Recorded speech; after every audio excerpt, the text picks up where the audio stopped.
Cop tries to humiliate black woman. Then she shows her FBI badge and the entire court falls silent. Maya Carter never expected a routine drive home would thrust her into the heart of a harrowing confrontation. Yet there she was, pulled over on a quiet stretch of highway as twilight settled over the sprawling suburbs of Jackson, Mississippi. The flashing blue lights felt ominous in the rearview mirror, a stark reminder that a split second can turn a peaceful evening into a battle for one's dignity. With her heart pounding and her mind racing, Maya steeled herself against the belittling words of the officer poised to humiliate her. What he didn't realize, however, was the badge she held, one that would silence an entire courtroom. Maya Carter was born on a blistering July afternoon in the heart of Jackson, Mississippi.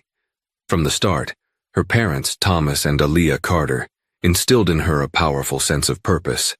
They came from a long line of people who had battled both seen and unseen forces for a seat at the table of opportunity. Her grandparents had marched for civil rights, her aunts and uncles became educators and activists, and her parents themselves were pillars of the community. Thomas Carter had served in the U.S. Army, a stern but fair father who believed in service and honor. Aaliyah Carter taught middle school English, the kind of teacher who recognized and nurtured hidden potential in every student who walked into her classroom. Growing up under the guidance of these two strong figures meant Maya learned the art of perseverance early on. Her father's work ethic set the tone. Maya would do chores with him every Saturday morning, rising before the sun to wash the car, clean the garage, and fix what needed fixing around the house. He believed that no matter what one's station in life was, the measure of a person could be taken by how they cared for the small tasks. Aaliyah, always empathetic and wise, taught Maya how words, whether uttered softly or in strident protest, could change the course of someone's life.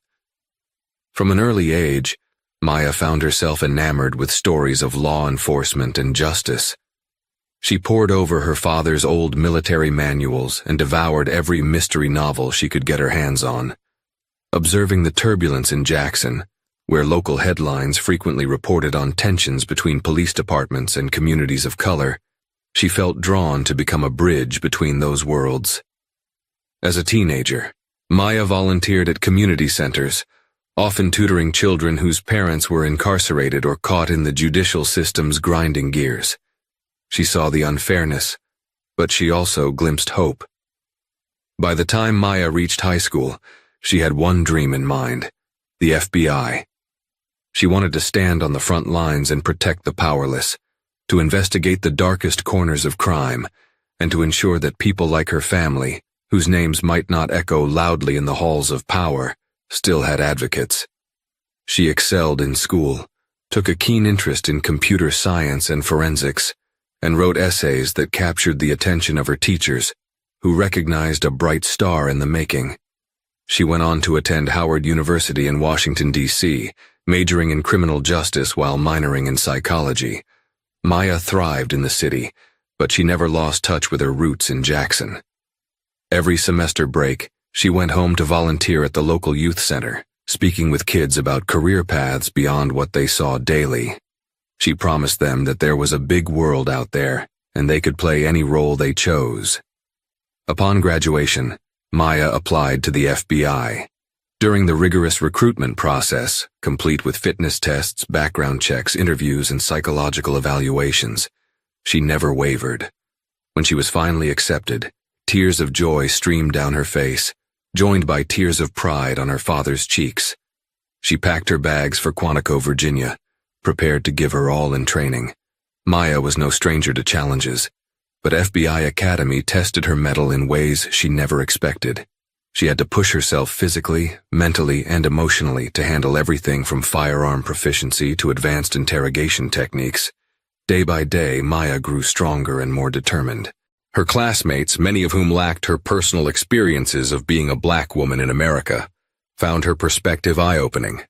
She was admired for her composed demeanor, the quiet confidence that came from a life spent navigating tough spaces.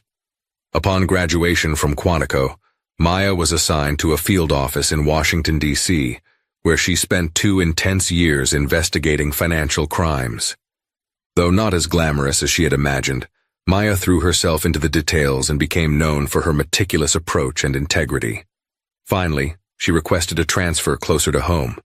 The FBI, recognizing her growing expertise and the benefits of having local understanding, granted her a position back in Jackson's smaller federal branch. It was the culmination of a lifelong journey. She could serve and protect her own community. None of her schooling, none of her training, and none of her deeply ingrained sense of service prepared her for the night she drove home, and the cop who would try to strip her of her dignity. In her mind, Maya believed in justice and the goodness of law enforcement, but she was about to experience a stark reminder that prejudice still thrived, even under the same badges she respected. It was late summer, and the heat of the day lingered into the evening air. Maya had just wrapped up a meeting with some local community organizers.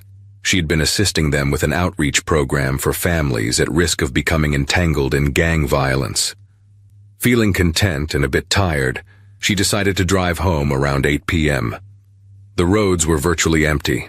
The pine trees stretched on either side, their silhouettes looming in the headlights.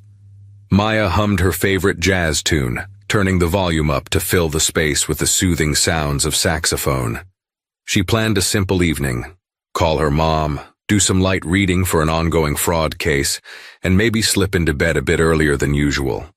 That plan was upended when she saw the flashing blue lights of a police cruiser in her rearview mirror. At first, Maya assumed the officer wanted her to move aside, perhaps on a call or responding to an emergency. But then she realized the cruiser remained locked behind her, so she slowed and pulled to the shoulder. She switched off her music and took a moment to settle her nerves. Despite being an FBI agent, Maya knew well the tense nature of such stops, especially for black drivers in certain areas. She rolled down her window, placed both hands on the steering wheel, and waited. A tall, broad-shouldered figure approached her car. She could see him only by the glare of headlights behind him, illuminating his silhouette. By the time he reached her window, Maya spotted the name tag on his uniform: Officer Derek Thompson. "Yes, officer?" Maya said politely. His first words were acidic. "Do you know how fast you were going?" Maya frowned. She had been driving cautiously. "I believe I was going the speed limit, sir." He snorted. "Sure you were." His voice carried a condescending edge. "License, registration, and proof of insurance." Maya nodded, opening her glove compartment slowly. She produced the necessary documents and handed them over. She had done this drill countless times, both as a private citizen and as an agent. Still, her heart pounded a bit faster than usual. The tension in the air was palpable. He examined the documents with a crooked grin. "Maya Carter, is it?" He drew out her first name as though tasting something foreign. "From around here." She nodded. "Yes, officer, I live in Jackson." Officer Thompson reached for his radio but paused. He leaned in closer. "Your vehicle is a bit too nice for someone in your position." His tone made Maya's stomach churn. She knew what was coming. "You got any illegal substances or firearms in the car? Maybe some stolen property you want to tell me about?" "No, sir, I don't," she replied calmly. At that point, Maya felt the reflexive urge to flash her FBI badge and identify herself. Many times such a measure diffused the situation, but Maya decided to see if this was just a routine stop. Perhaps Officer Thompson was simply aggressive in manner. After all, Maya knew that revealing her status too soon sometimes created more friction than necessary. Some local officers didn't take well to federal agents stepping on their toes, especially not in small jurisdictions. Thompson's lip curled. "Step out of the vehicle." "May I ask why, officer?" "Suspicion. You were swerving." Maya's heartbeat quickened. She knew she hadn't swerved. The road had been empty and she'd kept her car dead center in her lane. "I've had a long day, officer. I'm sure I didn't." "Are you refusing to comply?" he spat. His hand hovered near his holster. Maya took a deep breath, determined to keep the situation as calm as possible. "No, officer. I'll get out." She didn't want to escalate things by refusing. As she stepped out of her car, the brunt of Mississippi's summer heat wrapped around her. The stench of tar and the damp humidity made her shirt cling to her skin. Officer Thompson walked around her, shining a flashlight in her face. then at the interior of her car. His manner was theatrical, as though he were searching for contraband.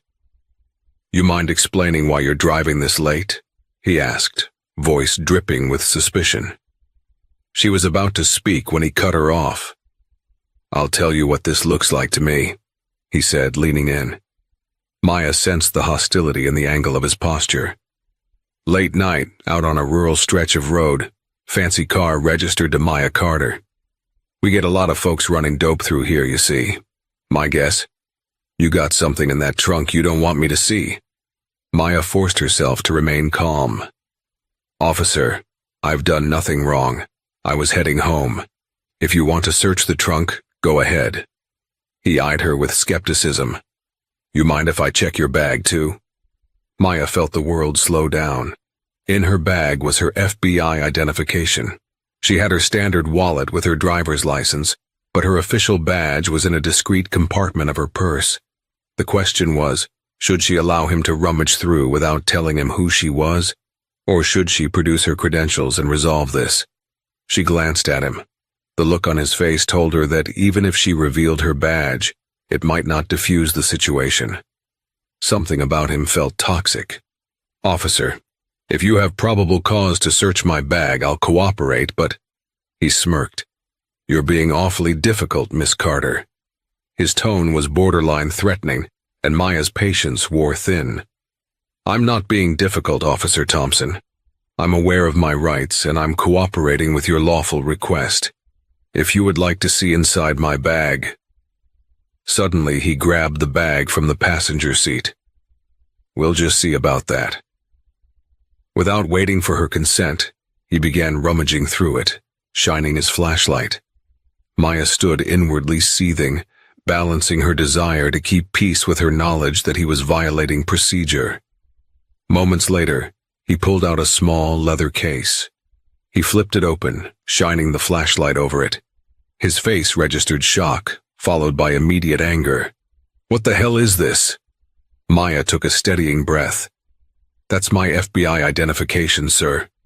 For a moment he stood there, flashlight shaking. The tension between them crystallized. Maya wasn't sure if he'd pivot to more aggression or attempt to backtrack and apologize. The air was electric. Officer Thompson let out a mirthless laugh. "FBI, huh?" He refused to hand the case back. "Well, Miss Big Shot, I see your big city credentials don't mean you get a free pass through my jurisdiction." Maya had heard the stereotypes about small-town officers who resented federal agents, but she'd never felt it this raw. She lifted her chin. "Officer, if you have nothing more to hold me for, I'd like to get on my way." He stared at her, a storm brewing behind his eyes. "That's not how this works. See, I'm calling in a local code 417, suspicious individual. We'll get you sorted at the station." "Suspicious individual?" Maya repeated, incredulous. "You have my ID. You know I'm an FBI agent. Why would you—" His flashlight flickered over her face. "Because I can." Two more words Maya dreaded. "Because I can." She had heard them enough times in stories, in testimonies about overreach and injustice. Now it was happening to her. She could argue, flash her credentials again, or even call her field office. But Maya also understood that in a deserted stretch of highway with an officer unafraid to cross lines, her safety could be at risk. She decided the best course was to remain calm, comply, and resolve this at the station. "Fine," she said, holding her head high. "But you're making a mistake." Officer Thompson turned his radio to a frequency. Maya couldn't make out what he was saying, but it was clear he was calling for backup. Moments later, a second patrol car arrived. A younger officer, looking more nervous than authoritative, stepped out. Thompson barked a few orders at him, and soon Maya was being placed in the back seat of a cruiser. She stared through the tinted windows, stunned by how quickly her world had shifted in a single traffic stop. Inside the station, she would be able to identify herself properly. There had to be some measure of protocol. She swallowed the lump in her throat and held back the tidal wave of anger and sadness. She thought of her father, mother, and the countless people who had endured humiliating run-ins. She told herself, "This is why you joined law enforcement, to root out exactly this kind of abuse. Stay strong. The drive to the station was short, but it felt agonizingly long. The younger officer who drove the cruiser seemed uncomfortable with Maya's presence. Every time she caught his eyes in the rearview mirror, he looked away, as though he wasn't sure whether to treat her as a threat or a colleague. When they arrived at the modest, squat brick building that served as the local police station, Maya was taken into a fluorescent-lit hallway. Officer Thompson made sure to walk ahead, ignoring her presence altogether. Another uniformed officer, presumably a desk clerk, asked for Maya's details. "I already have them," Thompson snapped. "Run the name Maya Carter through the system." The clerk clicked away at a keyboard. Maya anticipated he'd find that she was indeed an FBI agent, which should end this fiasco. But Maya's agent status might not pop up the same way local records did. Federal credentials were often segmented in different systems, and Maya guessed this station was too small to have direct access. In theory, Thompson should have called the FBI field office if he truly doubted her identity, but so far, he'd shown no interest in due process. "Nothing unusual, officer," the desk clerk reported. "No outstanding warrants, no priors." Thompson glared. "That's because she's got friends in high places, no doubt." His voice dripped with sarcasm. Maya tried to interject. "Officer Thompson, I'm sure if you contact—" He waved her off and looked to the clerk. "Cell 2? The clerk blinked. "We only have one occupant in Cell 1, so yes, we can put her in Cell 2. He paused, uncertain, glancing at Maya. "This is a holding cell, not—" "That's fine," Thompson said, his tone final. "Take her in." Maya's heart pounded. She was going into a cell like a criminal. Still, she believed this was a bizarre mistake that a phone call to her FBI superiors could clear up in minutes. She walked calmly with the second officer, who avoided her gaze. The holding cell was small, with chipped paint on the walls. A single bench stood against one side, and a stainless steel toilet occupied a corner. The place smelled like stale sweat and disinfectant. When the bars clanked shut, Maya sank onto the bench, stifling the indignity of her predicament. Minutes ticked by, turning into an hour. She asked repeatedly to make a phone call. The younger officer muttered something about waiting for Officer Thompson's approval. Maya felt her frustration spike. This was an absolute violation of protocol. She took mental notes, determined to document every detail once she got out. At last, Thompson strode in, a self-satisfied smirk curling his lips. "How's the cell? Comfy?" Maya stared up at him. "I have the right to make a phone call, or better yet, I can show you my credentials in detail. Contact my field office." His eyes narrowed. "Oh, you want me to call your friends at the FBI? Right, I doubt you're that high up. Maybe you forged some ID. You think you can just waltz in here, wave some fancy badge, and walk away? Not in my town." "Look," Maya said, swallowing a surge of fury. "I'm trying to help you. Once you confirm who I am, you'll see." Thompson banged on the metal bars, the clang echoing. "I told you that's not how it works here. You're not making any phone calls until I decide. Tomorrow morning you can talk to the judge. We'll see if you're still bragging about your FBI credentials then." With that, he turned on his heel and left, leaving Maya trembling with a mix of anger and anxiety. She had faced down criminals during her investigations, but this was different. This was a twisted abuse of power by someone wearing the same uniform of law and order she had pledged to uphold. Night in a holding cell was worse than she imagined. The flickering overhead light hummed. Every so often, Maya heard a distant shout or the clang of another cell door. At some point, she dozed off, only to jerk awake at the slightest sound. Her mind churned. This has to be cleared up soon. Everyone at the FBI office will wonder why I haven't checked in. The moment I can call them, it'll be over. As dawn broke, Maya's hair was tousled, her clothes wrinkled. Fatigue etched lines in her usually bright eyes. The second officer, she saw from his badge his name was Officer Julian Park, came by to escort her out. "Time for court," he said quietly. He didn't sound malicious, more like resigned to following orders. She stepped out, stretching her legs stiff from a night on the bench. Another wave of humiliation. Maya Carter, FBI agent, being led in cuffs to a courthouse. Yet this was also a place she hoped logic and truth would prevail. The county courthouse was a modest building with faded brick walls and a small flight of steps leading to the main doors. In bigger jurisdictions, Maya might have had more allies. Here, in this insular environment, she felt alone. She knew how courts typically operated, but being a defendant, even for a farcical charge, was jarring. Officer Thompson seemed to enjoy the attention as he guided Maya into the building. She could feel the curious stares of passers-by, the hushed murmurs. In the corridor, a few attorneys milled about. One, a middle-aged black woman in a neatly pressed suit, locked eyes with Maya briefly, her expression a mix of confusion and concern. Maya was marched into a small courtroom. The wooden pews were half empty, with a few folks waiting for their own hearings. At the front was a raised platform where the judge would soon preside.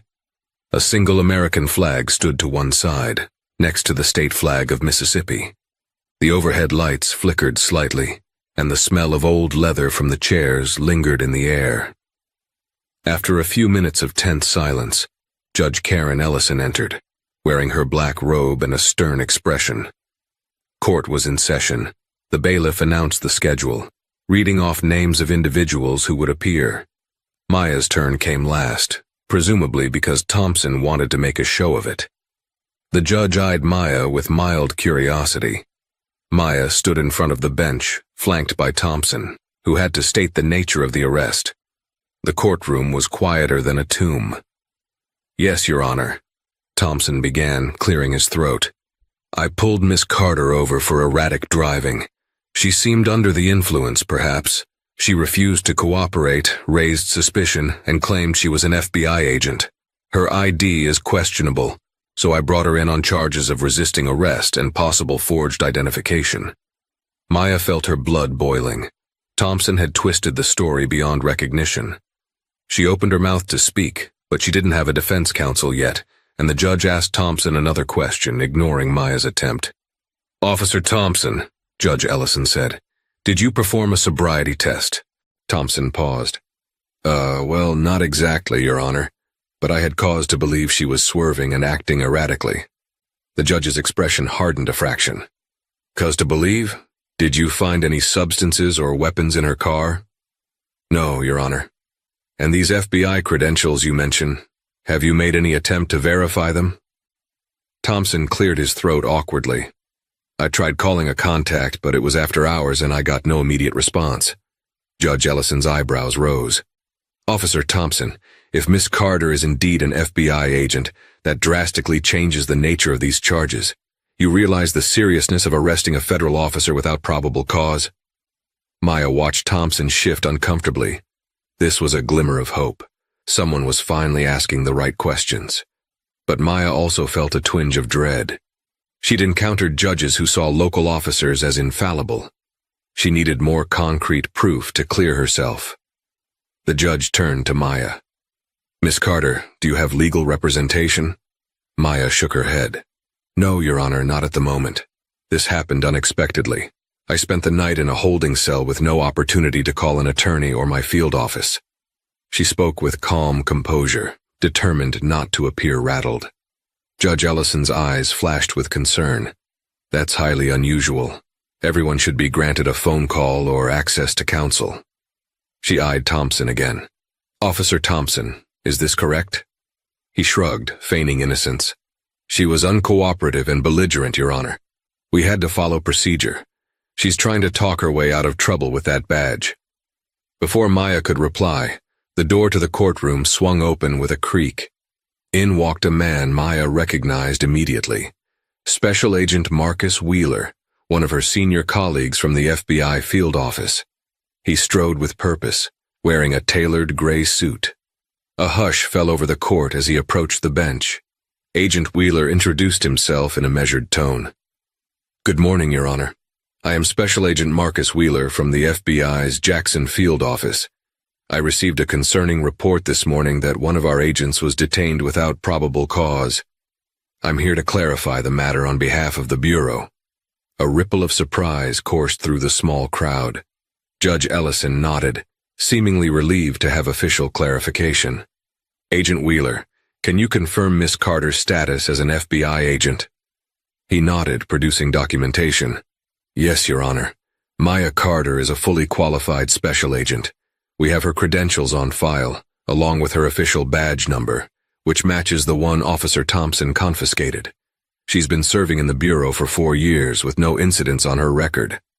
Thompson's face flushed crimson, but he attempted to keep his composure. Your Honor, I had no way of verifying that last night.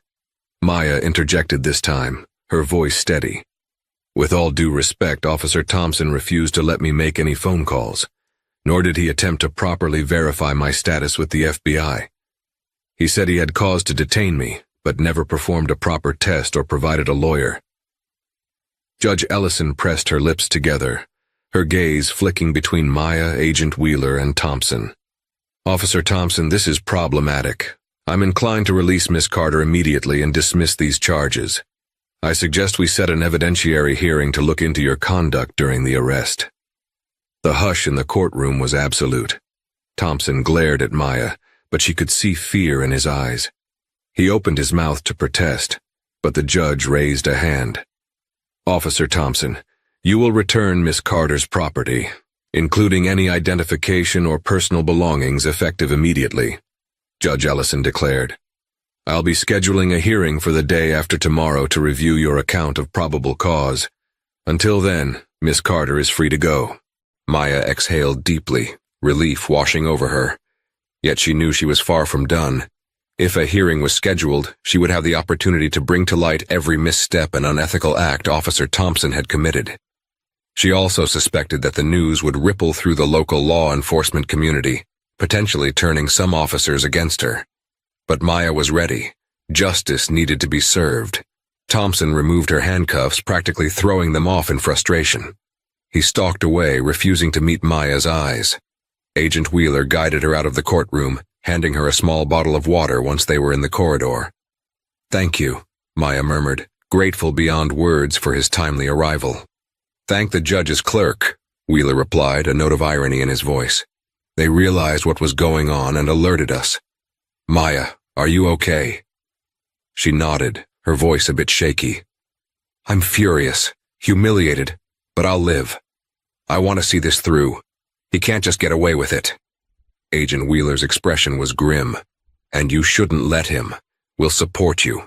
This is exactly the type of misconduct that undermines trust in law enforcement. You up for a fight? Maya met his gaze. Yes, 100%. The next few days flew by in a whirlwind of preparations. Maya filed an official report with the FBI's Internal Affairs Department, detailing every interaction she'd had with Thompson. She also engaged a local civil rights attorney recommended by a friend. The attorney, Tamara McKnight, was the same woman Maya had seen in the courthouse hallway, a seasoned litigator who had made her name by taking on police misconduct cases. Tamara was known in Jackson for her fiery determination and her refusal to be intimidated. Maya also faced the emotional toll of relaying the story to her parents. She waited until after her release, wanting to spare them a sleepless night. Her mother's voice cracked with concern over the phone. Her father, normally stoic, asked, "Do you want me to come down to the station with you, or be at the courthouse?" Maya gently declined. She appreciated the support, but this was something she needed to handle in her professional capacity. Inside Maya's FBI field office, the atmosphere was tense. Many of her colleagues were outraged that a local officer had treated one of their own so blatantly. Some offered Maya advice on how to handle the hearing. A few warned that going against local law enforcement could strain relationships crucial to collaborative work. Maya understood, but she also knew the difference between honest collaboration and letting misconduct slide. Agent Wheeler backed her up. "We can't just sweep this under the rug. This is the exact reason our relationships with certain communities are fragile. If we're not willing to call out wrongdoing, we don't deserve the badge." The day before the hearing, Maya met with Tamara McKnight to finalize strategy. They sat in the attorney's small but well-appointed office on Farish Street, a historically black neighborhood in Jackson. Tamara's polished nails tapped rhythmically on the polished oak desk as she listened to Maya recount the night's events in detail. Thompson basically orchestrated the entire situation, Maya explained. He took away my bag, rummaged through it, found my credentials, and still acted like I was lying. Tamara nodded, scribbling notes on a legal pad. We'll emphasize the lack of probable cause, the deprivation of your right to a phone call or attorney, and the fact that he had your ID but didn't even bother to properly verify it. Maya leaned forward. He also claimed I was belligerent. He has no body cam footage to back that up, right? Tamara's eyebrows lifted. Body cameras are mandatory in some departments, but from what I can gather, that might not be strictly enforced in his precinct. If there's no footage, it becomes a matter of your word versus his. The difference is, we have your FBI colleague who can testify about your character and how we responded as soon as we found out. Good, Maya said. I want to make sure the court understands this wasn't a mistake. It was willful misconduct. He had every opportunity to check my identity. Tamara's eyes softened. You have every right to be angry. But remember, the court hearing tomorrow is about your charges. The official misconduct investigation into Thompson is a separate process. However, if the judge sees enough evidence that Thompson acted in bad faith, that will strengthen any civil case you might bring. Maya hesitated. A civil case? Should I? Tamara nodded firmly. Absolutely. A civil rights suit, possibly 42 U.S.C. Section 1983, for violation of your Fourth Amendment rights. But let's get through tomorrow first. They parted with a sense of resolve. Maya felt a mix of anticipation and anxiety. Over the years, she had worked to foster good relations between the FBI and local police. Now she was forced into the role of adversary to one of them. She reminded herself that this was about justice, not personal vendetta. The morning of the hearing dawned gray and overcast, matching Maya's mood. She chose a simple black pantsuit, pinned her FBI badge discreetly to her inside pocket, and drove to the courthouse with Tamara. Though Maya could have arrived in an official government vehicle, she wanted to keep it as understated as possible, not turning the proceeding into a spectacle.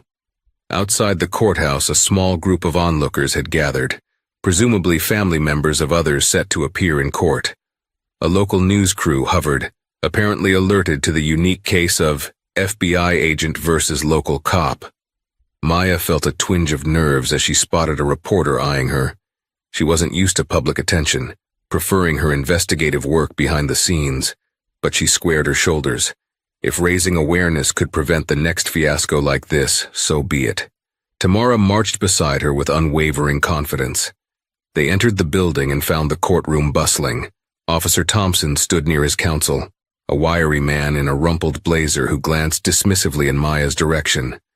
Judge Ellison entered, gavel in hand. Once more, hush fell over the room. Court is now in session regarding the case of Maya Carter. Charges: alleged obstruction of an officer and providing false identification.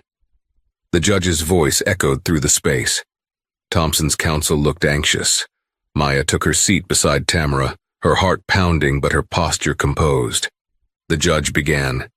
We have new evidence and testimony to consider. Miss McKnight, you may proceed. Tamara rose, adjusting her suit jacket. Thank you, Your Honor. I'd like to call Maya Carter to testify about the events of the night in question. Maya stepped up to the witness stand. She was sworn in and began, under Tamara's guidance, recounting the timeline. The initial stop, Thompson's aggressive demeanor, his rummaging through her purse to find her FBI credentials, and how he had kept her in a holding cell without allowing a phone call. Tamara's questions were clear and methodical, designed to paint a picture of an officer who had exceeded his authority. Maya answered calmly, refusing to let her frustration color her tone. She cited her training, how traffic stops should be conducted, and the standard procedures for verifying government IDs. When Tamara finished, Thompson's lawyer rose. Miss Carter, you claim Officer Thompson rummaged through your bag without permission. Did you explicitly refuse him, or did you simply not cooperate? Maya bristled but kept her voice steady. I offered to cooperate with a lawful search if he had probable cause. He never stated a clear probable cause, beyond an unsubstantiated claim that I was a swerving. And he didn't wait for my permission. He took my bag and searched it. How can you be sure you didn't swerve? The lawyer pressed. Maya inhaled, maintaining composure. I was attentive to the road. There was no one else on that stretch. I know I was following the speed limit too. So it's your word against his. Tamara objected. The officer did not administer any sobriety test or body cam footage to confirm Miss Carter was driving erratically. There was no report of weaving from other drivers. It's pure speculation. Judge Ellison nodded. Sustained. Please continue, counselor. The lawyer sneered slightly but carried on. Fine. If Miss Carter is indeed an FBI agent, one might wonder why she didn't identify herself immediately to Officer Thompson to avoid confusion. Maya's eyes flashed. That's a courtesy? Officers usually identify themselves and we comply with instructions. I provided my driver's license and registration. I expected him to conduct a routine check. Only when he escalated the situation did I reveal my FBI credentials. Regardless, nothing excuses him ignoring me once he had the badge. The lawyer scowled and sat down.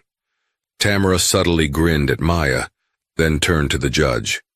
Your Honor, I'd like to call Special Agent Marcus Wheeler to corroborate Miss Carter's status and discuss the call logs from our office on that evening.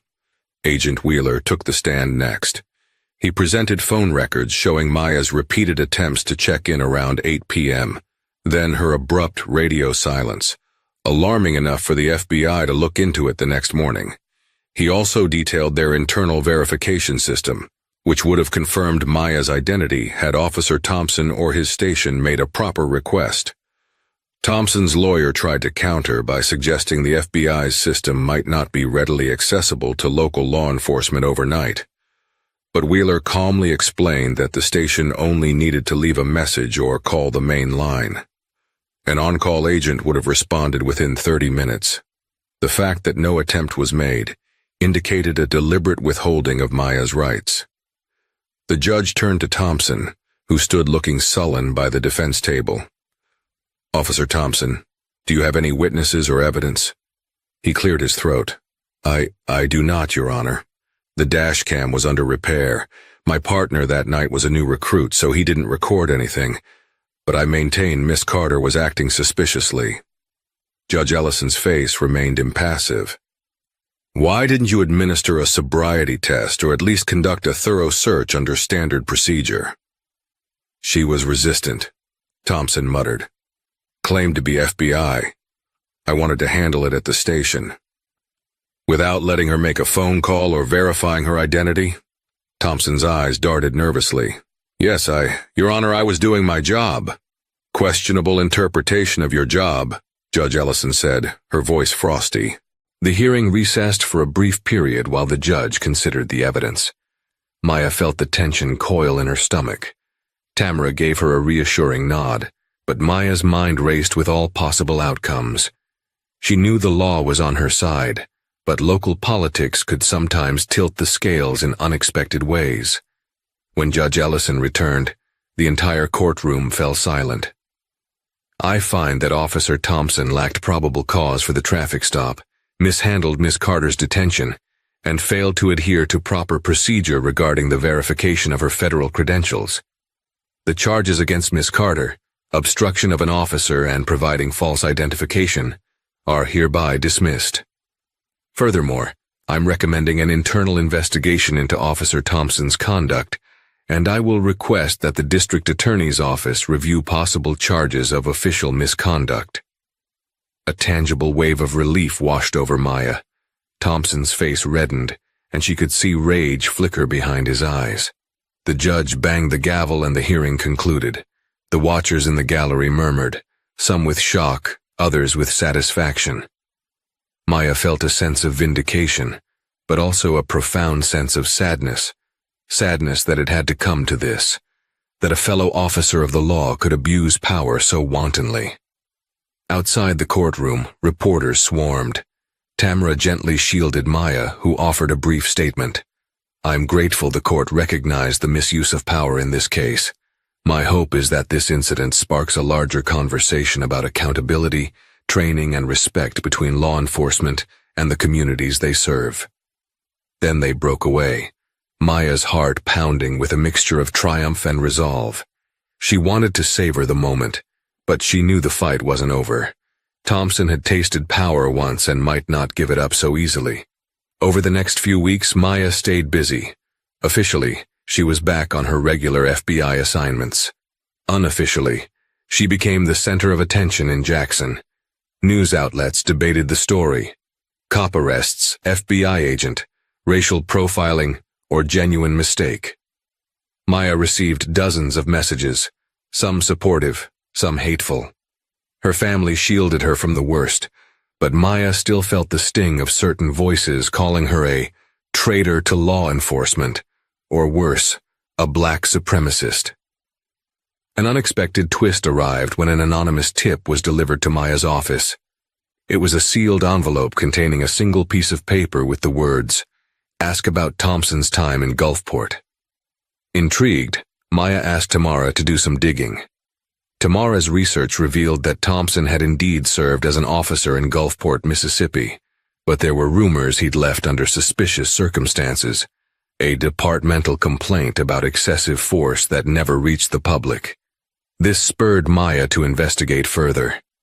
She consulted with FBI colleagues who had access to broader law enforcement records. Soon Maya uncovered a pattern. Thompson had a string of civilian complaints alleging harassment and abuse, specifically targeting black drivers, young men, and sometimes even the homeless population. None of these complaints stuck, mostly due to lack of corroborating evidence or refusal of the complainants to pursue legal action. Maya suspected intimidation tactics might have played a role. When Tamara saw the file, she whistled low. "This is a pattern of misconduct. If we bring this to the district attorney, it could bolster any criminal charges." Maya nodded. "It's time to ensure he can't hide behind lack of evidence. We have a new judge's recommendation. We should work with the DA." Their plan was to coordinate a meeting with the DA, present the newly found records, and push for a formal inquiry that could lead to Thompson's suspension or dismissal. Maya felt a sense of responsibility. It wasn't just about her own case anymore.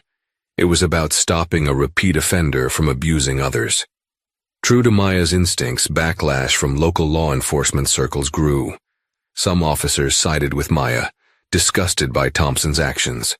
Others viewed her as a meddling federal agent, making them all look bad. Maya did her best to keep her head down, focusing on the mission. It was late one evening when Maya left the FBI field office. Streetlights flickered and the thick Mississippi air clung to her skin. She carried a stack of files, casework to review at home. As she reached her car, a voice behind her murmured, "Agent Carter." Maya whirled around, hand instinctively moving toward her holster. Standing there, half hidden in the shadows, was Officer Julian Park, the younger officer who'd driven her to the station that night. "Officer Park." Maya's heart quickened. "What are you doing here?" He shifted nervously. "I needed to speak to you, alone." She studied him. He didn't appear aggressive. If anything, he looked uneasy, maybe even fearful. Maya glanced at her watch. "All right, speak." Park stepped forward into the glow of a nearby streetlight. He looked pale and sweaty, as if second-guessing his decision to come. "I want to apologize for my role that night. I didn't agree with Thompson's approach, but I was a rookie, scared to speak up." Maya softened a fraction. "I understand, but you know what happened was wrong." He nodded, swallowing hard. "Yes, it was. There's something you should know. Thompson's been bragging around the station about how he's going to get you back. I don't know details, but he's got friends in certain places. He wants to sabotage your credibility. Maybe plant something to frame you. I overheard him talking to an old buddy. Said something like, 'She'll wish she never crossed me.'" Despite years in law enforcement, Maya felt a chill. "Why are you telling me this?" Park looked at his feet. "Because I can't live with myself if something bad happens. He's done this before to people, set them up. I think he's capable of it." Maya's mind raced. She remembered Tamara's research on Thompson's past.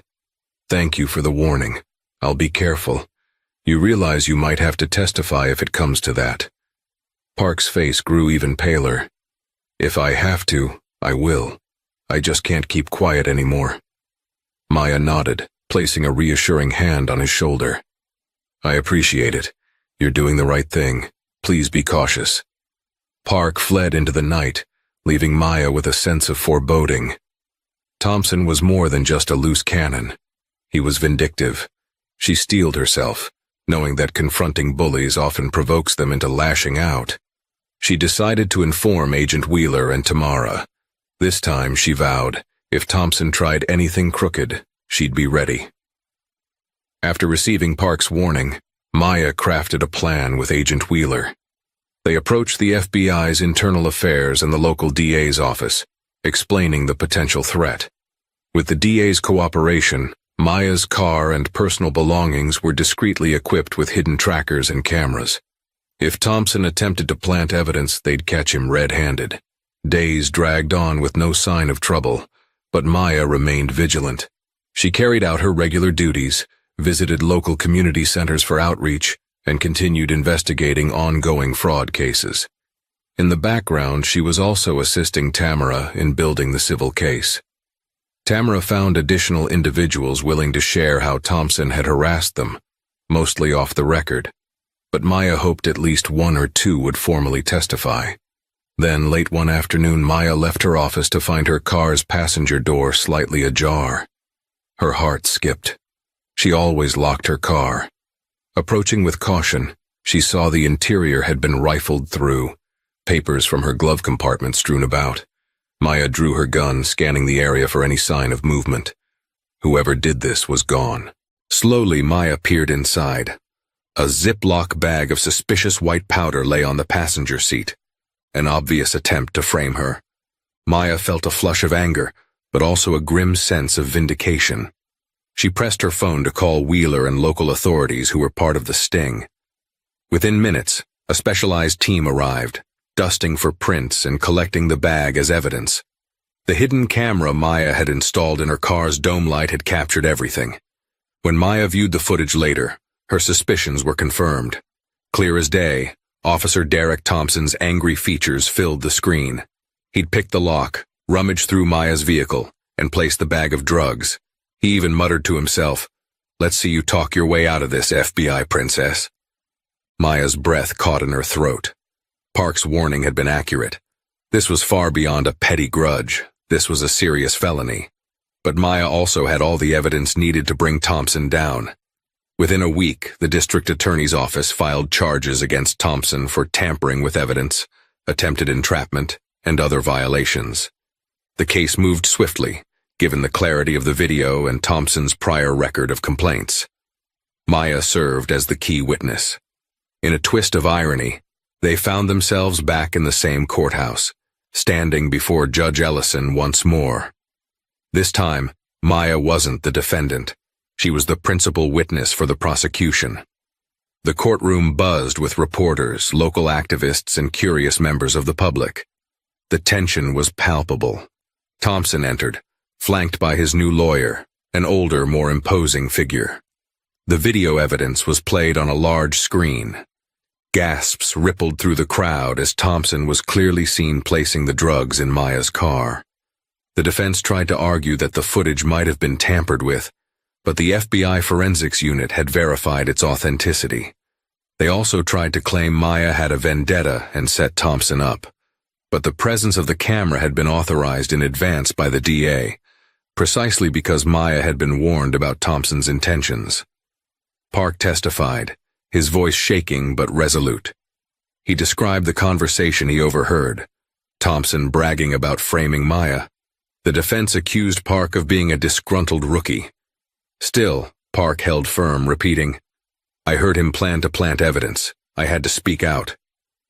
Maya took the stand last. She recounted the emotional toll of Thompson's harassment, the night in the holding cell, and how she'd been forced to take precautions. Tamara sat in the gallery, quietly observing. Finally, the moment arrived for closing arguments. The prosecutor emphasized Thompson's history of misconduct, the video evidence, and the sworn testimony of Maya and Officer Park. Thompson's lawyer tried a last-ditch tactic, painting Maya as power-hungry, exploiting the FBI for personal revenge. But Maya's calm demeanor and the undeniable video footage rendered that line of argument hollow. The jury deliberated for less than an hour. Their verdict, guilty on multiple counts, including evidence tampering and misconduct. A hush fell over the room. Thompson glowered at Maya with undisguised hatred as the bailiff escorted him away. Maya didn't gloat. She felt a conflicted mixture of relief and sorrow. Another officer sworn to uphold the law had chosen the path of corruption and discrimination. He'd harmed not only her, but countless others before her. After the conviction, Maya learned that Thompson faced possible prison time. The sentencing hearing took place weeks later. Victims from his past came forward.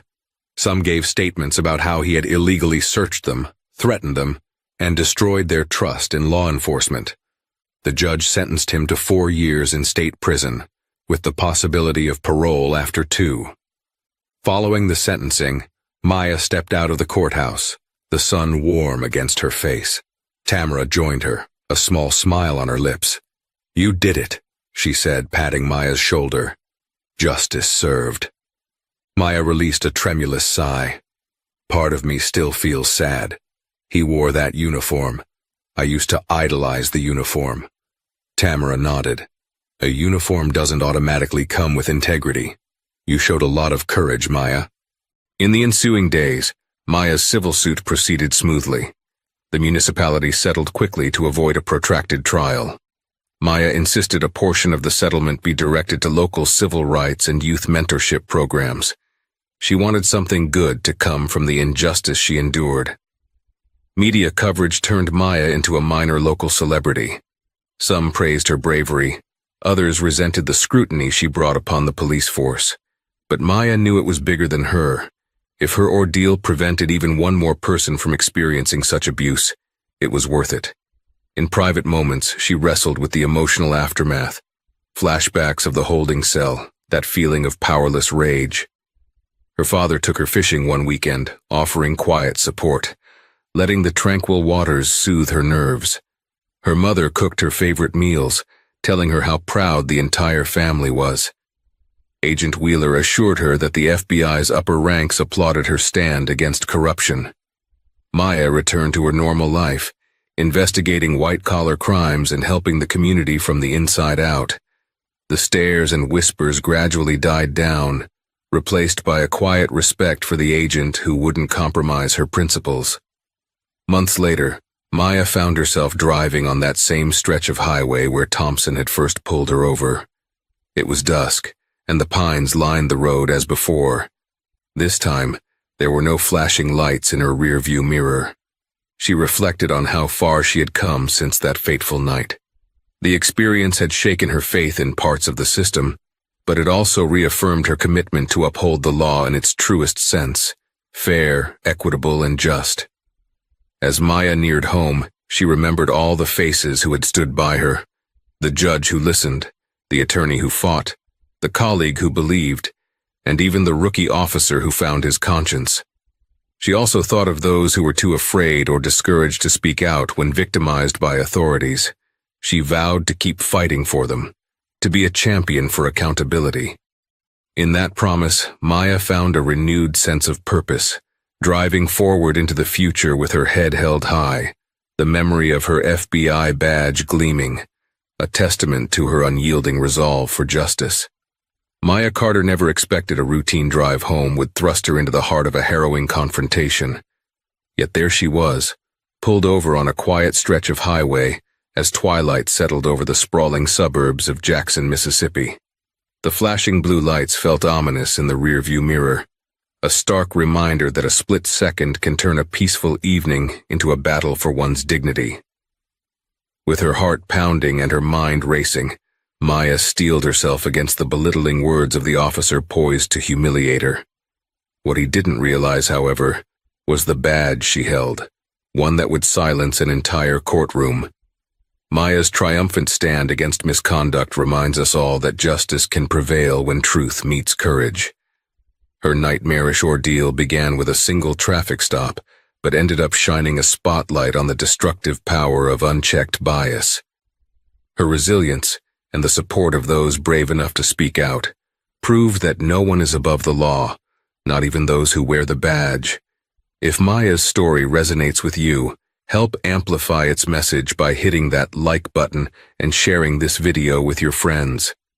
Make sure you subscribe to the channel for more inspiring and eye-opening stories that spark conversations about integrity, equality, and the pursuit of justice.